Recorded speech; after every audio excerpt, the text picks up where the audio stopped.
Hello, everybody. This is Football Talk with Beef and the Deuce. We've got talking about our fantasy drafts, apparently where I made a huge mistake. Talking a little golf today. What's the name of the tournament? Tour Championship? At the Tour Championship. Tour Championship, yeah. And we can talk about other stuff. We talk about Shador. How about those? I'll talk about those Browns. Perfect. Let me just say that again. Perfect in the preseason. Perfect. God, Flacco, what a mess. Flacco forever. All right. What a mess. What a mess. Let's dive into the Brownies then. Why not? All right, let's go Brownies. Perfect, baby. All right. Perfect. Flacco looked Well, good. Flacco looked good. This is probably the most positive your season will be. Well, hey, I'll take it. But, Anything is good. And I don't know if we went into it, but they announced that Joe Flacco is your week one starter. So I would like to say that I think we were both right in the week one starter. That should be Joe Flacco. Yeah. So I am proud in our endeavors to call that. Mm-hmm. But my biggest question for you, and I know we've talked about it a little bit, is how many quarterbacks are you guys going to keep? As many as it damn well needs to be. Well, they can't get, can they cut? They had to pay him, but could they actually get rid of Watson? They could, couldn't they? But they just have to pay him all the money, right? Mm-hmm. Right. Something like that, yeah. Yeah, I mean, it's all guaranteed, right? So, Mm-hmm. okay, who do they cut? Well, I would get rid of, I don't even know his name. The one they just brought in. Tyler Huntley? Yeah. Yeah, he's bad. He's bad. So that leaves them with now, let's see, still leaves them with 4 on the regular roster, right? Uh-huh. So do they start the season with 4? I would prefer not to. Do you cut Pickett? Yes. Okay. So you start with Flacco and Sanders and... My thought would be, and I understand, well, the Browns just released Tyler Huntley as of today, so they do not have him anymore. Oh, so they actually did that. Okay. Yep, it just came up. So right now you would have Flacco 1. Mm-hmm.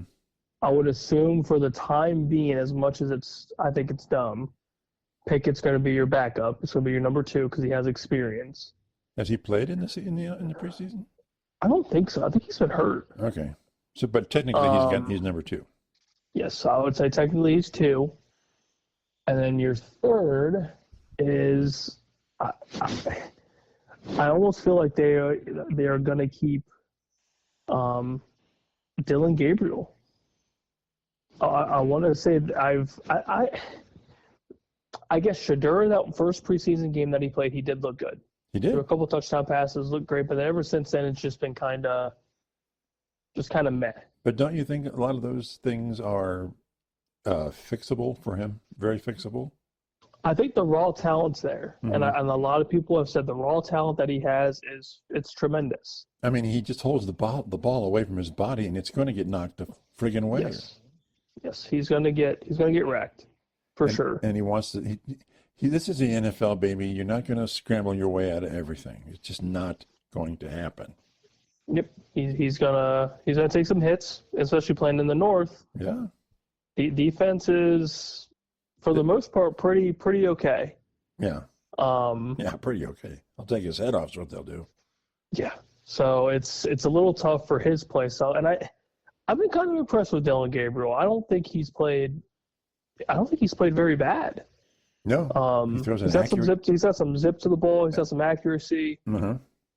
And his only downfall is he's small. He's a short guy. But don't you think Shador throws a quick ball that's accurate? I think Shador's the better passer. Mm-hmm. But I think as of right now, I think you could argue Dylan Gabriel's looked a little bit better. Yeah. But he's also played more. But if I'm the Browns management and I've got Shador Sanders on a 5th round pick, I want to hold on to him because he's so cheap. Yeah. I would say you hold on to both of them even. Yeah. Because you're not really paying these guys much. There's no downside, right? It's only upside. Yeah, absolutely. And I think overall they did well in the draft as a whole. Yeah. So their salary cap amongst, the entire roster is relatively cheap outside of the Deshaun Watson, Yeah. mishap, if you will, to put it nicely. Mm-hmm. But yeah, I think eventually Kenny Pickett's going to be the odd man out. He's going to be outside looking in relatively soon because his rookies are so cheap, and you still have to figure out what you have. Right. At the end of the day, you drafted two quarterbacks for a reason, and you have to see what kind of return you're going to get on those draft picks. Mm-hmm. Yeah. Because if you go into next season not knowing what you have, and you're just blindly drafting quarterbacks, then it's never going to work. Right. Right. So you got to figure out what you have, and I think starting Flacco early is smart because then your younger quarterbacks can have some time to develop. Yeah. And hopefully Flacco's time as a starter isn't short-lived. Now, if it's to the point where he is just, blowing chunks and just looks terrible, and yes, you got to figure out what you have. Mm-hmm. I don't think the second best option is Kenny Pickett. I think you need to figure out what rookie you want to start. And as much as people hate it, and I think it doesn't work, but in this sort of situation, I think you do need to throw one of the rookies in the fire and figure out who you have. Yeah.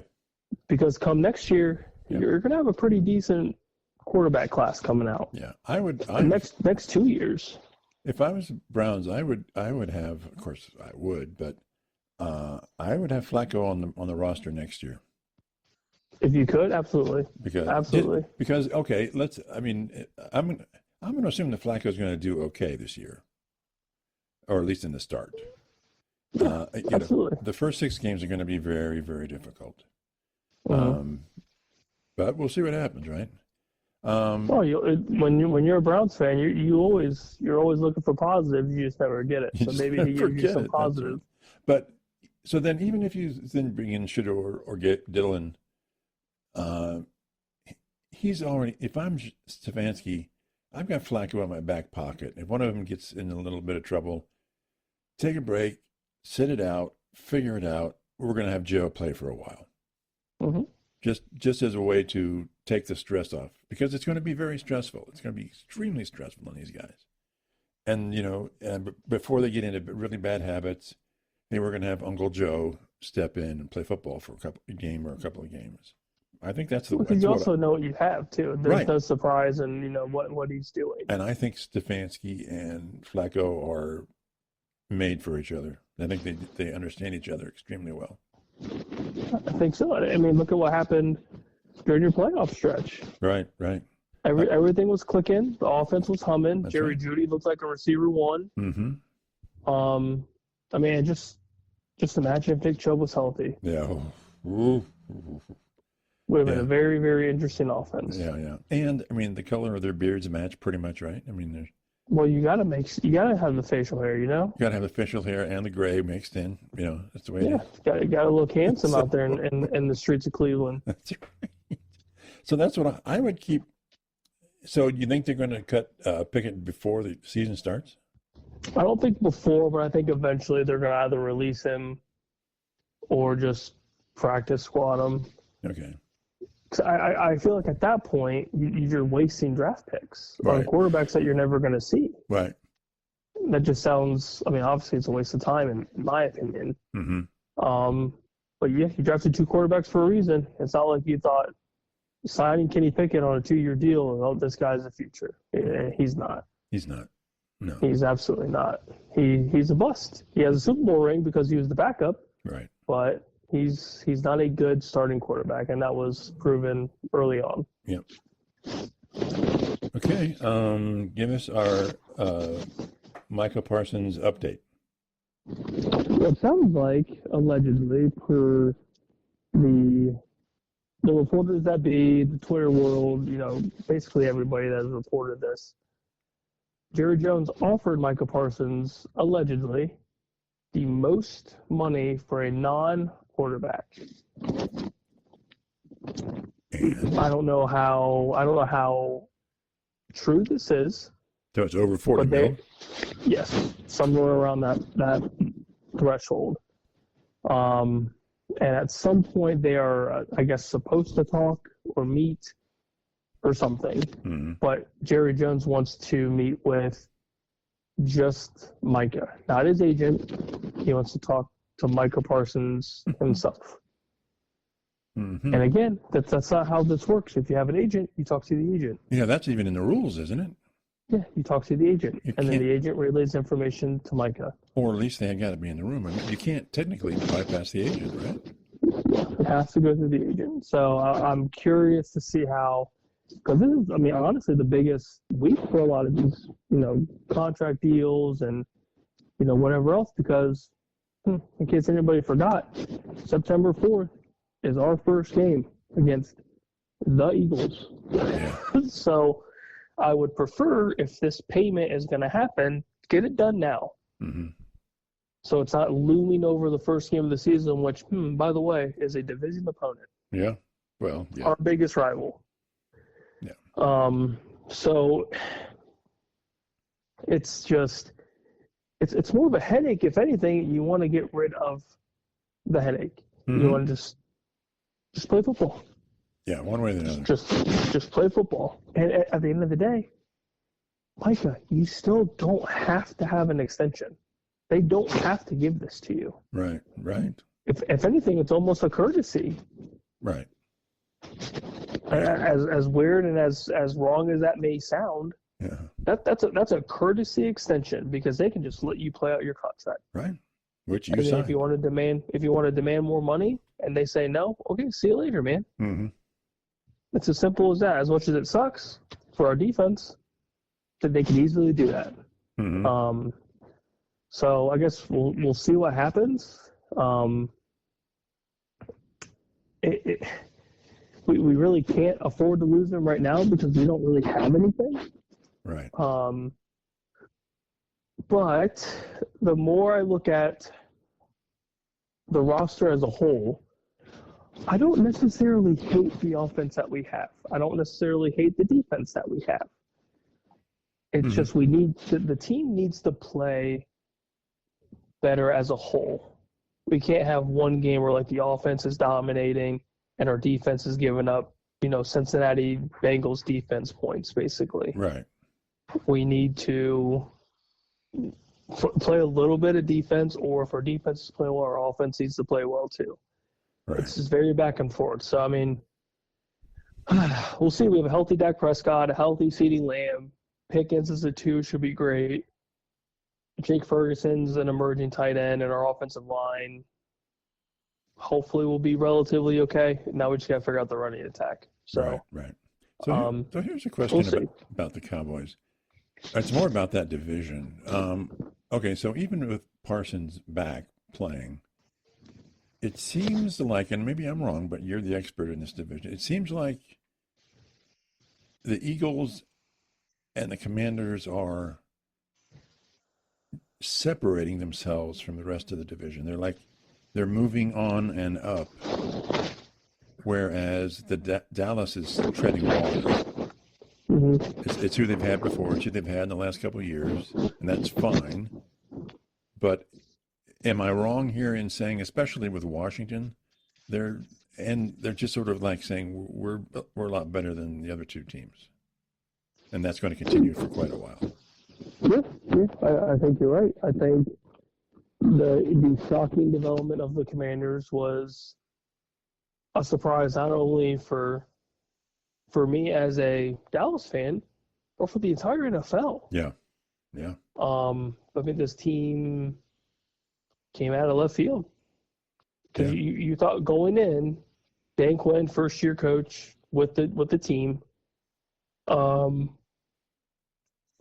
think a lot of people knew, at least for me, the best quarterback coming out of that draft was Jaden Daniels, in my opinion. I didn't believe Caleb Williams was the guy. So going into that season, I figured Jaden's going to play well. I didn't think he'd play as well as he did, but I thought he would be, he'd be good enough. Mm-hmm. But he exceeded a lot of expectations, I think, for everybody. And on top of that, the addition of Eckler with Brian Robinson, who's not there anymore. But then they just added young talent. They added young talent. They brought in Debo. Terry McLaurin is obviously still there. Zach Ertz was re-signed, who was another big target hog for them. Uh-huh. I mean, so the offense as a whole, in addition to a solid offensive line, it's starting to look like how it was when RG3 had his rookie season, that breakout year for the Redskins. Yeah. That team was insane. Yeah. Absolutely wild. And then you look at a defense like they have with Dan Quinn as a defensive-minded head coach, and that defense runs pretty hot too. Yeah. And it used to be just a pass funnel, running funnel defense. Like you just blow right by them and we'll see you later. Mm-hmm. But yeah, the addition of Dan Quinn and then, smoking the draft the last couple of years, I mean, it's very Philadelphia Eagles-esque, which is why the Eagles are as good as they've been for, the last 4 or 5 years. Yep. And Dallas is just not doing it. The Giants had a good draft this past season, so maybe they are on the up and up. Maybe. Jackson Darts looked great in the preseason. But they've got a long way to go. Long way to but go. they still have some hills to climb. Yeah. And Dallas has all the talent to be good. They do. I think everyone knows that, but they just can't. They can't do it. And they went with nothing personal against him, but they went with Schottenheimer as a head coach. Okay. I'm not the biggest fan of a first-time head coach who's been in the league for as long as he's been in, and it throws a red flag up for me. Uh-huh. Like, why is now the best time to be the head coach? Why wasn't the previous 15, 20 years the time for you? Why did you get passed over, amongst other personnel, right, or other coordinators or whatever? But it's he's an offensive-minded head coach, which could be okay. I'm hoping it's okay. But everything I see is that they're just like, well, it's sort of meh. It's a very ugly hire. Like, it's not a sexy hire. Yeah. It's not like how when Vrabel went to New England, everyone's like, oh, hell yeah. Yeah. Like, that's great. It's a great fit. Or like, I'm trying, like Dan Quinn to Washington. The second that happened, I'm like, yeah, that sucks for us. Like, it's not super glamorous, but anyone that knows Dan Quinn and saw our defense for the past 2 years when he was there, it was solid. It's great. Yep. So it's very boring. It's not very glamorous. So I'm also kind of hoping that benefits us a little bit. So maybe there isn't a ton of added pressure, even though we are the team, the America's team. But I'm also hoping that the offensive-minded head coach brings in a pass-heavy offense that has benefited this team. Okay. I'm hoping. I'm trying to be optimistic, but yeah, that's the only thing I can think of that could be relatively okay for us is offensive-minded. Dak's a fan of the pass-heavy offense. CeeDee Lamb and Pickens should eat up the target share. Jake Ferguson should be good down the field, middle of the field. It's just the rushing attack. The rushing attack is a big, big question mark. Right. So we'll see. Right. Okay. Interesting. Let's talk. So, Florida Bob, our buddy Florida Bob, sent me a clip of Arch being asked about was he going to be nervous at the Ohio Stadium, and he's like, no. Why should I be? I'm not going to be nervous. Was he just being provocative or insulting, or is he just being honest? Like, no, I don't get nervous. I find it hard to believe that a game of this magnitude, as the number one seed, going into a revenge game, and First, it's a big noon kickoff. Yeah. Every media outlet is going to be in the shoe. Yeah. There's no way you can tell me for your first massive start, like you started a couple games before, and that's all fine and dandy. Playing a couple games, that's great. Mm-hmm. You haven't started against the Ohio State. Right. It is just a completely different atmosphere. Mm-hmm. That game going into the shoe, it's just different. And that's not even me being biased, being a fanboy, whatever. That atmosphere, even as a fan, it's just different. Yeah. It's louder than hell. Mm-hmm. You're not going to be able to hear yourself think at any point in time during that game. Yeah. Yeah. Like it's not like you're playing in Texas. Now, if the roles were reversed and Julian Sane is saying that he's not nervous, he'll be fine, I think you're full of shit, man. Right. Right. Absolutely full of shit. Right. Like this is the biggest game of your short-lived career right now. Mm-hmm. Like there's, it is what it is. I understand you're trying to build confidence for yourself, for the team, Mm-hmm. and of course towards the media. That's fine. I get the strategy, but it's such a lie. You are 100% nervous. You can be confident in your abilities to play well, Mm-hmm. but there's no way you're not nervous. No Right. way at all. Right. And the same thing goes for Julian Sane and that entire team. These guys have to be nervous. Right. Your first regular season game is against the number one ranked team Mm-hmm. at your home turf. Yeah. You have to be nervous. It's a good thing to be nervous. Yeah, it's human. It makes you human. If you're telling me you're not nervous, you're lying to me. But I also would expect, and that's just me, but I would expect that nervousness to go away after the first series. I would expect after somebody lays the first hit on you that it's, all right, game on, let's go. Well, yeah, for sure that. But I mean, yeah, after the first series, if it's more than 3 and out, a couple first downs, you're whatever. Oh yeah, if we get the ball first and we start running down the field, and that team starts looking like that for us, I'm going to be very surprised. I think the first couple drives for both teams are going to be slow. Mm-hmm. I think they're going to try to be probably a little bit conservative, maybe run the ball a little bit more than what we're expecting initially. Mm-hmm. But yeah, I expect a lot of nerves, which is great, which is awesome. And then, like you said, after that first drive, maybe first 2 drives, all right, game on, let's go. Start slinging it. I'm excited for it. It can't get here soon enough. Yeah. So Urban Meyer was interviewed, I think by Colin Cowherd, about Smith, and he had the breakout year last year and everything, and Meyer's like, yes, he's a fantastic athlete and all that stuff. He says, but he profited from a good running quarterback. Great receivers profit from running. He said this is his theory now. A really good running quarterback can scramble out and run around a little bit.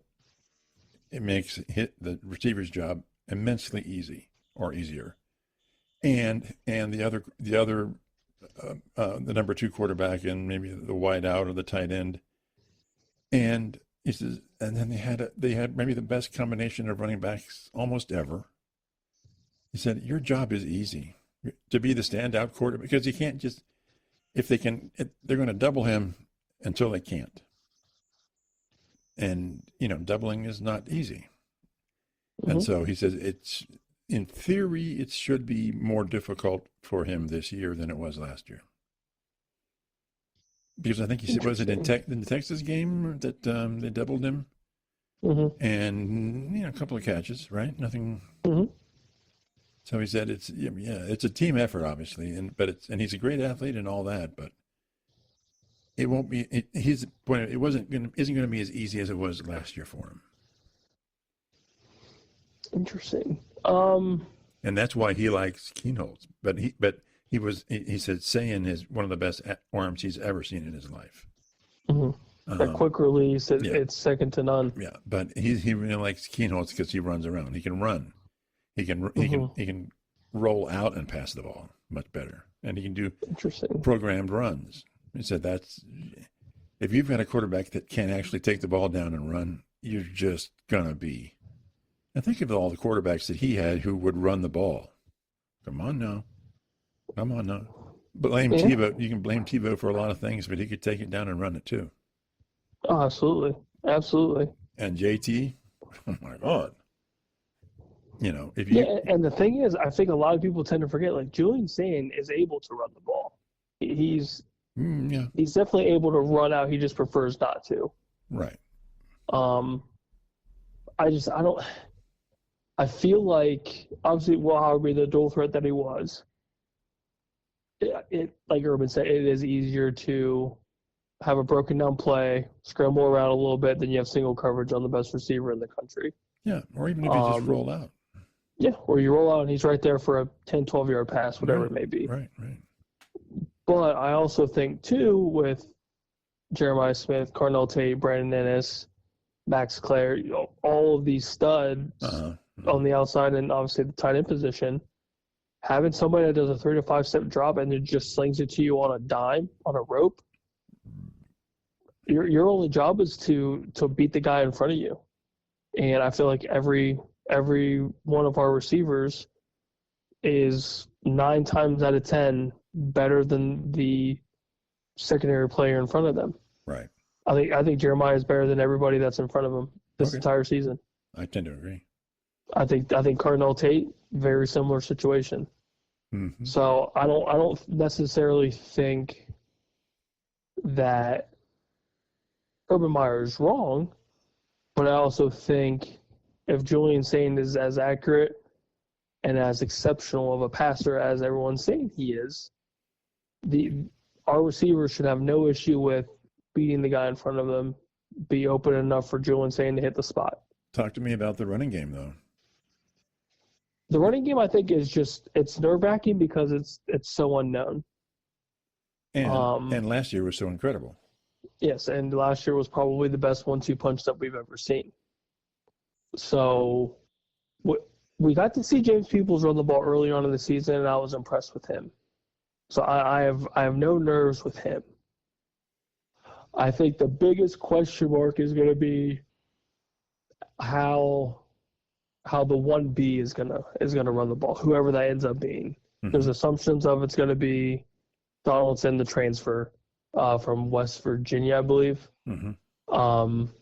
But it sounds like he's going to be more of just kind of like that brute force, short down, mm-hmm. 3rd and 1, 4th and inches kind of guy, mm-hmm. which is fine. But I do think James Peoples is going to be a surprising addition to that offense. I think we'll be fine. Okay. Very, very good. So let's talk about, we had our fantasy draft earlier today.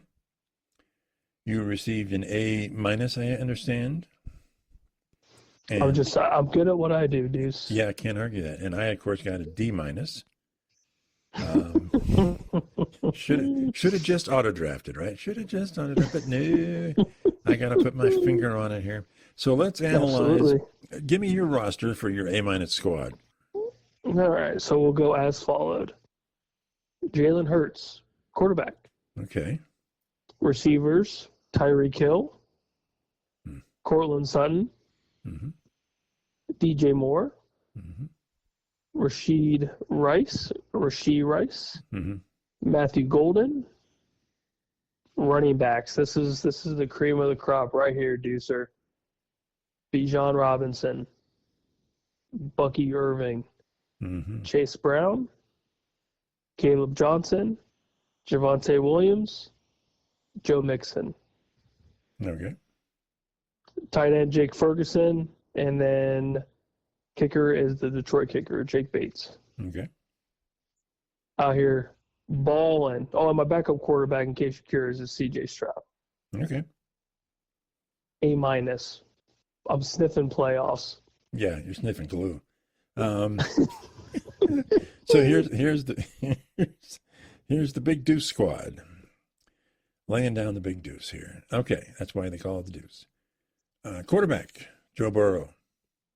Love it. All right. Backup quarterback, Justin Herbert. Yeah, that's great. Yeah. Wide receiver, Mike Evans, Tampa Bay. I like that one. I'm not hearing any affirmation here. I'm waiting for you just to go through, and then Okay. I will give it to Terry you. McLaurin, Washington. Okay. Z Flowers from Baltimore. Yeah. Okay. He's my WRT player. Yeah, your flex. Nice, Yeah. nice. And I was looking for somebody, and so it was like, oh, well, I'll pick Cooper Kupp out of Seattle. Yeah. Running backs, Gibbs from Detroit. Mm-hmm. Cook from the Bills. I like him. Montgomery from Detroit, your guys. And these are just sort of Travis Etienne from Jacksonville. Sampson and this was auto draft after I left. D. Sampson from Cleveland. Yeah. Eckler from Washington. Tight end, you're going to hate me for this, and everyone does, I'm sure. Warren from Indiana, the Colts, the rookie. I was very surprised. I'll give you my rationale on that one soon. I'm sure you will. And then the auto drafted was Lo Loveland from Chicago. Yeah, not bad. Kicker is Boswell from Pittsburgh, and the defense is Pittsburgh. It's not a terrible squad. And I went with Warren because of Jones, and they're going to have to throw the ball. And I think he's going to be a good tight end, but they just got to throw the ball. Yeah, I think the only issue was I believe you drafted him super early. And I would assume that the Yahoo draft experts that be are probably just wrecking your life in reaching for war. But I do think potential is there. I do agree that there is. Yeah, it's a rookie. There's definitely something there. So you like my quarterbacks? I love some Joey B. Yeah. Herbert as your backup's great. Okay. Your receivers are fine. I like Mike Evans when he's healthy. Yeah. Scary Terry and Jane Daniels, obviously last year was pretty solid. Mm-hmm. Now that James Cook has his money, you've got a great 1-2 punch right there. Yeah. I think that's phenomenal. And then if Jahmyr Gibbs gets hurt, you've got his backup. You've got his 1B, which is amazing. Mm-hmm. Your depth with Cooper Kupp as your receiver could be solid. Yeah. And your dark horse, I've had Travis Etienne as my dark horse for this entire season. Really? This is kind of his make or break year. Yeah. Okay. And if Liam Cohen can pull something out of his ass and make this dude relevant again, you might be having a starting flex player. Yep. So yeah, I mean, I think you did well. So you would not give it a D-? I would not give it a D-. You would give it a what? I give you a B. Okay. I give you a B. I think the reach for Tyler Warren is definitely a reach. It's a reach, but the potential is there and the upside's there. So you're not the only person that's reaching for Tyler Warren. Yeah. And Daniel Jones has been known to throw it to the tight end. Yeah. Short to intermediate passes. Mm-hmm. And that offense is probably going to be a dumpster fire. So Tyler Warren's gonna get some looks. Yeah. That was my guess. And it might be Eckler's backfield in Washington. So I think you might be onto something. And in case you are very curious, we are in the same division. So I'm coming after you. Oh, are we? Okay. I'm coming after you. Okay. Hey, let's be nice. Be nice. Hey, we had some good drafts. I think both of our teams are pretty solid for this upcoming season. And Boswell's a kicker. He's like, okay, You just got to hope that Aaron Rodgers can help facilitate that offense and help them score. All right, I'm figuring they can get partway down the field, and hopefully the kicker can knock a couple in. You can hope. Just hope and pray. Yeah, and the Pittsburgh defense, it's okay. Pretty okay. Yep. Pretty okay. I think you did fine. Right. I know you're used to your auto draft and take a nap and wake up to your team, but yeah, that's true. You did pretty okay. Yeah. Okay. So, do you think then you're headed for the big payout this year? God, I hope so. I could use it. Daddy could use some cash, right? I could use some cash. I mean, I feel good about this team, and then I've got one more draft on Wednesday. The draft Wednesday night with my keepers as Saquon Barkley and Bucky Irving. Okay. So my running back squad is pretty good. I need to find some receiver help. So I'm hoping there's not a ton of keepers for receiver outside of the typical first round guys like a CeeDee Lamb, Justin Jefferson, Jamar Chase, like those guys. Like I'm not going to get any of them. But I'm hoping to get some decent names. Maybe a Tyreek Hill or one of those speedy guys. But we'll see when the time comes on Wednesday night. Hopefully I can do something, because that league I've done pretty well in. Yep. And then our work league I've traditionally done well. So let's see what happens. Maybe this is Deuce's year. So what rating did Robert get? He got an A+. Of course. Well, he spends 8,000 hours.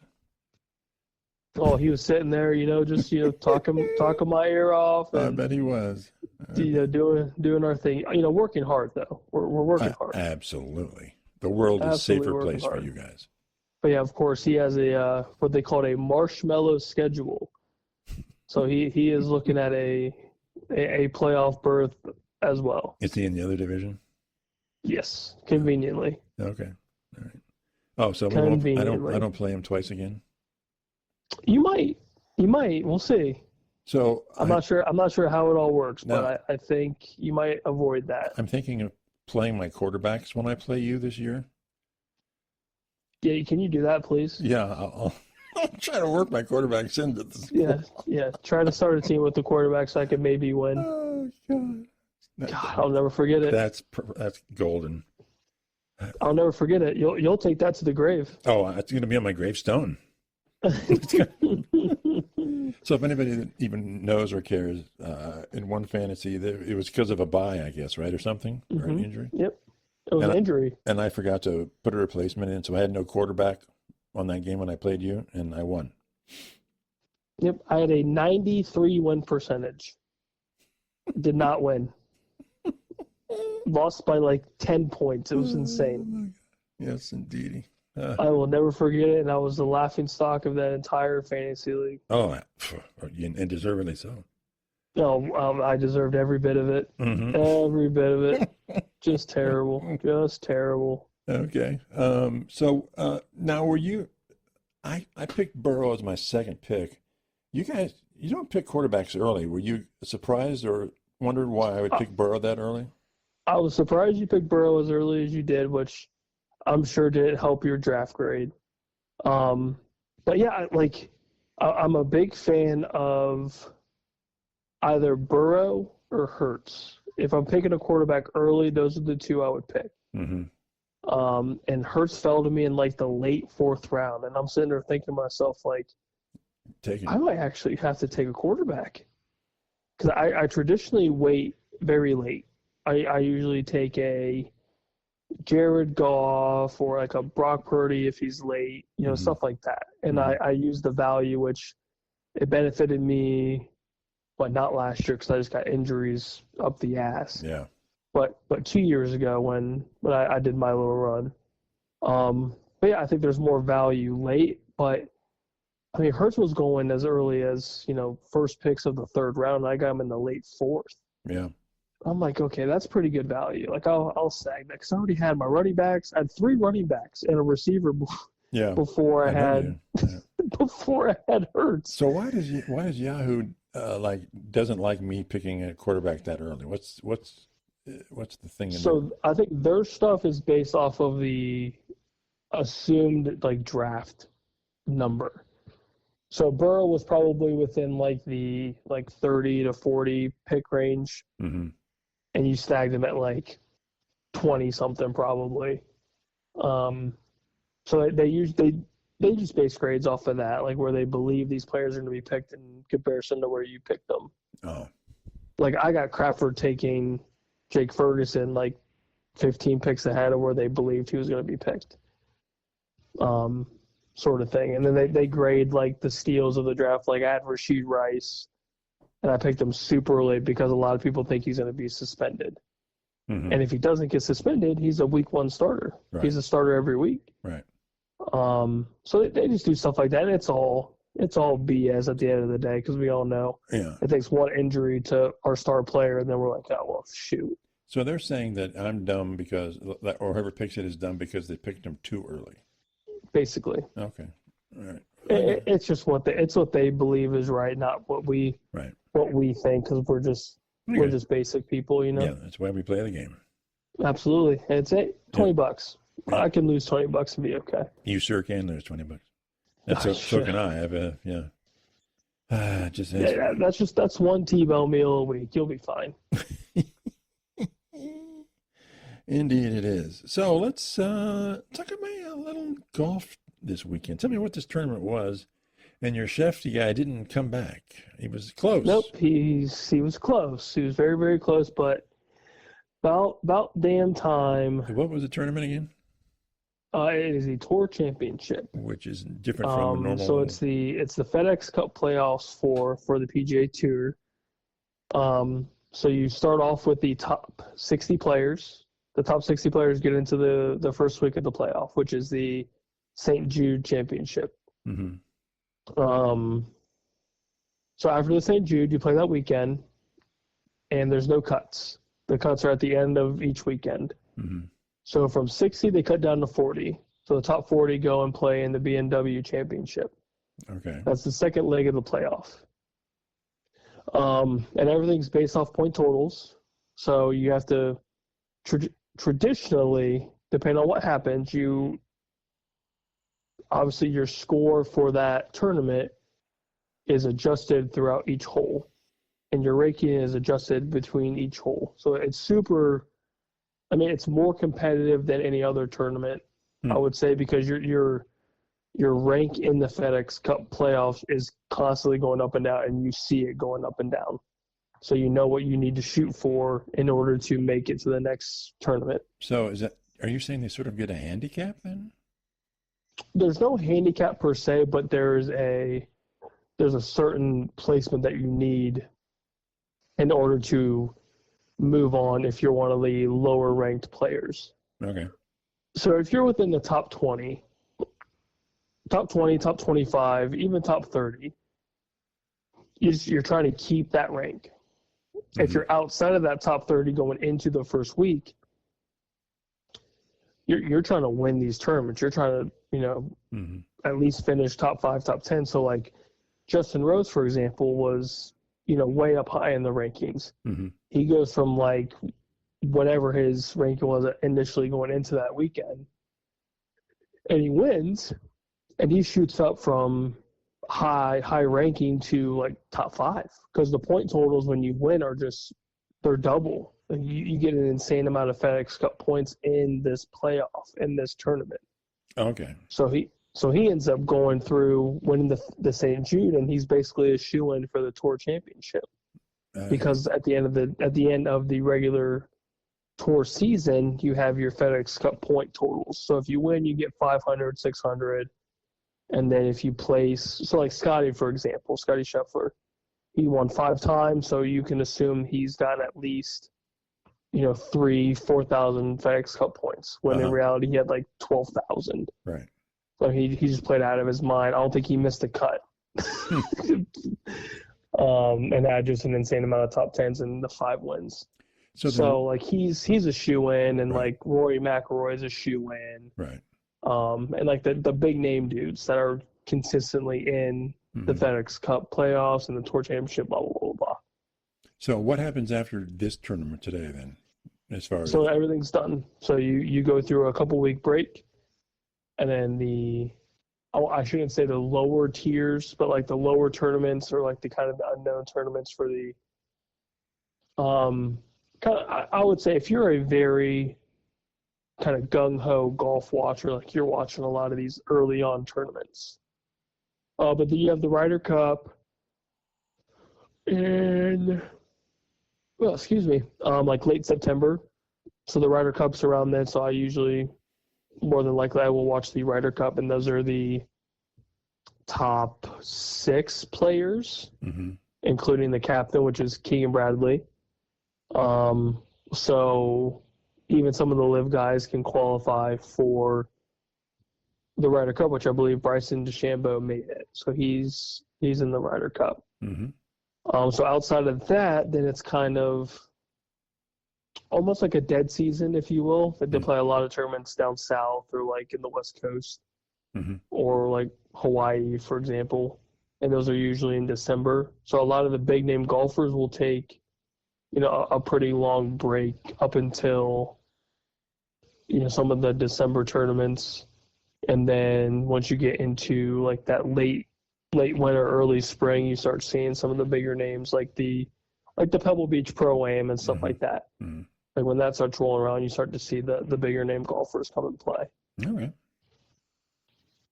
So, but yeah, I mean, it's the playoff golf's great. So was this a good? FedEx Cup playoffs are amazing. Some good golf this weekend. Oh, great golf! Great golf. Tommy Fleetwood finally got his win. Yeah. And of course, it comes at the end of the season where he's had so many opportunities to win a tournament. And it just comes up short each and every time. But then he'll come out and win arguably one of the bigger tournaments outside of the majors and some of the signature events. $10 million purse. That was his win today. Ooh, he's made over 20 or 30 million in his career. It's 162 starts without a win. Man. So he's played a lot of golf in his time. And he's made a lot of money. And he's made a ton of money and finally got a win. And this payout was $10 million. $10 million. Ooh. So tell me about this course, where it is, and why you would love to play that course. So it's East Lake down in Atlanta. Very, very old clubhouse, old course, and they've done the renovations, and it changes every year. But it's just such a beautiful layout. Just a beautiful layout, and I like the old school feel of it. So like they do the overhead like drone thing or whatever with the clubhouse. I mean, it's just beautiful. The whole layout's beautiful. The holes are super interesting. A lot of water, a lot of scenery. It's just there's a lot of history. I'm a big history guy when it comes to a lot of these golf courses.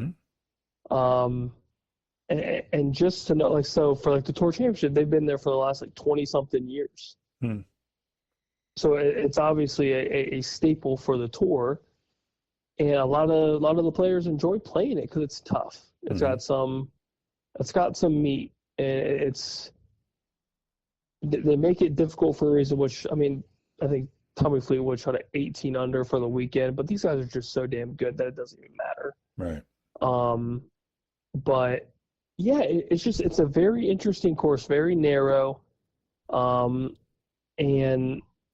it also I like watching golfers get frustrated. Yeah. And like Scotty Scheffler was getting a little frustrated the other day, and but at the end of the day, you look at each hole, and it's hard to explain it without actually like watching it. But it's just the layout's so interesting. The greens are very, very not bumpy, but just very kind of up and down. Like there's multiple breaks for a putt. It's never, super straightforward. And it's just interesting. A lot of these courses that they play, especially with, St. Jude, which I don't want to be insane there, but I want to say they play in Memphis. Yeah. The BMW they play in Memphis. One of the two. Well, St. Jude's Hospital is in Memphis. Yeah, so I want to say it's Memphis for that, and then I'd have to look again for the BMW. I'm all backwards. But yeah, I mean, just all those courses they play, they're perfect. So of course I would want to play any and every one of those. But East Lake's it's got history. It's got history, and it's been there for such a long time, and especially in all places, like it's near downtown Atlanta, and before that course was there was nothing there. So you basically built this, immaculate course from nothing. Right. So I think that's also pretty cool. Yeah, very good. Okay, give me your top 5 wish list, bucket list for courses? Oh boy, oh boy, oh boy. It always changes for me. It always does. I mean, Augusta's there. That's never going to go away. Right. Pebble Beach, I'd love to play. Mm-hmm. East Lake's there, so that's 3 for you. Mm-hmm. Anything in Scotland? I would love to play St. Andrews. Right. And I have talked to some family friends, and it's a possibility. Really? It is possible. Do you know some people over there? Yeah, I know my father-in-law's best friend goes there like every other year. Oh, touch you, Mr. Steam. It might happen. I hope it does one day. Wow. I hope it does. And then, God, if I this last one, I go back and forth because I want to play Sawgrass. I would love to play Sawgrass, but I would also love to play Pinehurst, where they just played the U.S. Open, not too long ago, and I don't know. I think Sawgrass would be sweet just because you have the island green, and just all the history with Sawgrass. I think that would be a blast, and it's in Florida, and I love Florida golf. Right. But Pinehurst has so much history, and I think that would be super cool to play. If there was one in Ohio, would it be Firestone? If it was hot, I would say Muirfield. Okay. I would say the private course for Muirfield, not the members, whatever you want to call it. Mm-hmm. But yeah, it would have to be Muirfield. Firestone's close. Firestone's a close second for me. And then obviously the courses up near like the UP, the Upper Peninsula, like all those courses by the water are just beautiful. Yeah. But those would be my initial top 5. Cool. Very good. Good. Well, I think that's it for us this time. We've got some more stuff to cover. Beef will reveal his new NFL playoff model, which he doesn't know which he doesn't even know he has right now. But he. No, I was wondering because the NCAA or actually not them, but the college CFP will go to 16, I guess, or 14 and then 16. So is it time for a refresh on the NFL model? That's kind of the question, really. So that'll be next time and some other stuff. That's it for us. Take care. Check us out on, of course, YouTube, where this is on YouTube. Like and subscribe. And check us out on Twitter X, Beef and the Deuce Podcast. Talk to everybody soon. Bye.